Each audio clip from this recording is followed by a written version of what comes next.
Bonjour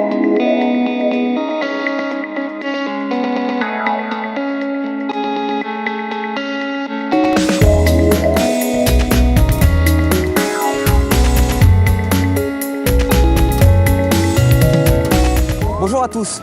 Comme les femmes, de plus en plus d'hommes ont recours à la chirurgie esthétique avec une ambition, un mot d'ordre, l'amélioration de soi. Aujourd'hui, je vous emmène direction la Belgique, à Bruxelles, à peine 1h20 de Paris pour un numéro spécial consacré à la transplantation capillaire. Messieurs, c'est pour vous.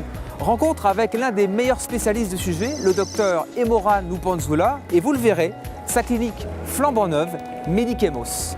Dans les coulisses du cheveu, c'est une émission reportage signée PCM Productions.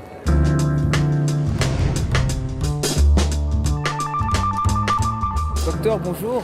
Bonjour Rémi. On est à Bruxelles, en Belgique. Alors vous êtes docteur. D'où vient donc cet intérêt et cette passion pour ce sujet, votre métier? Cette passion a été suscitée alors que j'étais encore médecin en salle d'urgence.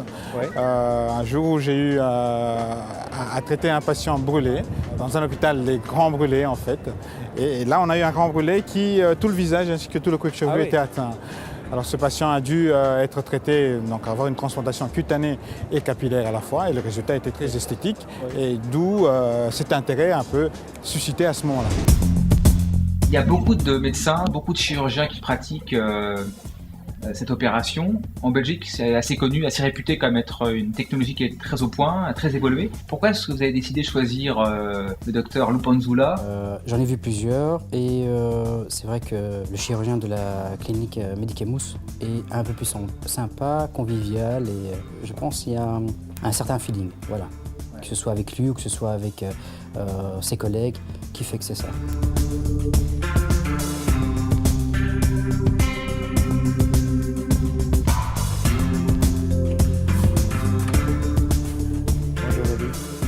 Comment allez-vous? Très bien, très, très bien, je vous en prie. Venez, installez-vous. Le patient, quand il arrive, c'est toujours un déplacement, ils viennent de l'étranger. Pour qu'ils ne soient pas perdus, on envoie un chauffeur pour aller les chercher à la gare ou à l'aéroport, peu importe d'où ils arrivent. Le patient, il est pris en charge du début à la fin. Avant, on le prépare, on l'appelle pour le mettre vraiment dans des bonnes conditions, lui expliquer comment ça se passe, ce qu'il va vivre, comment il va le vivre.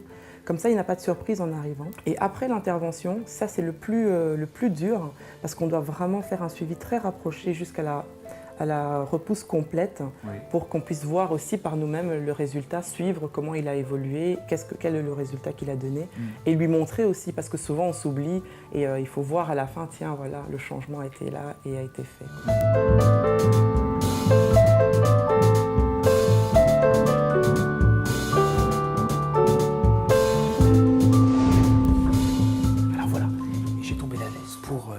La tenue Medicemos. On va donc aller voir le docteur Lupanzula et Mehdi, le patient que vous connaissez. Suivez-moi, venez voir. Discrétion. Mehdi, comment vous vous sentez alors? Bien. Oui. Je suis plus endormi que le reste, mais ouais. ça va. La technique la plus demandée est la FUE. La FUE veut dire Follicular Unit Extraction. C'est-à-dire, on va prélever l'unité folliculaire l'une après l'autre. En utilisant, oui, voilà, au niveau de la tête, vraiment l'une après l'autre. Ah oui.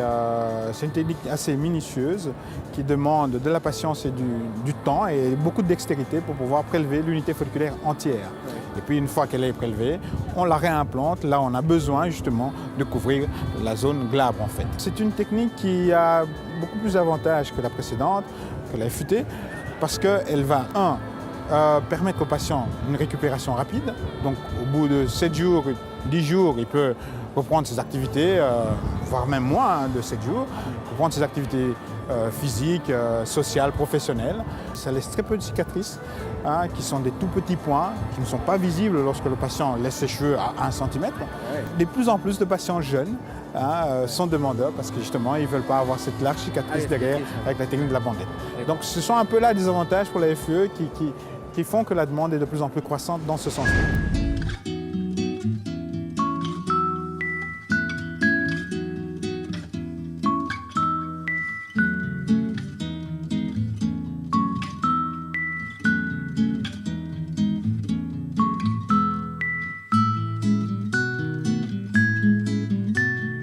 Toute l'équipe est formée et c'est le mot-clé.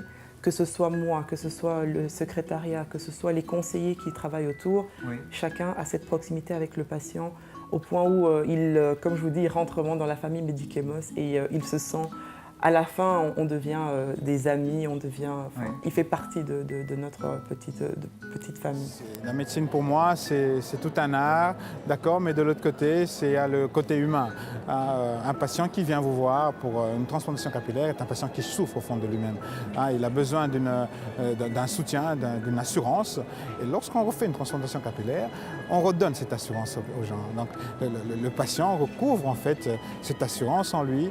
Et pas mal viennent me dire après, docteur, vous savez, j'ai pris nettement d'assurance dans ma vie et beaucoup, l'entourage même me le dit. Donc c'est ce côté humain, ce côté proche du patient que je veux mettre en avant parce qu'il le faut pour comprendre vraiment la problématique et aller dans le sens de la demande du patient. Eh bien docteur, merci en tout cas pour cette conversation et plein succès pour votre clinique Medicemos et bravo. En tout cas. Un grand merci Rémi. Merci Au à vous. plaisir. Merci. Au revoir.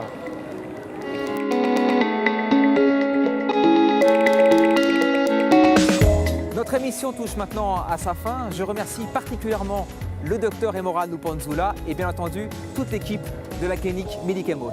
Je vous dis à très bientôt pour un prochain numéro. Au revoir.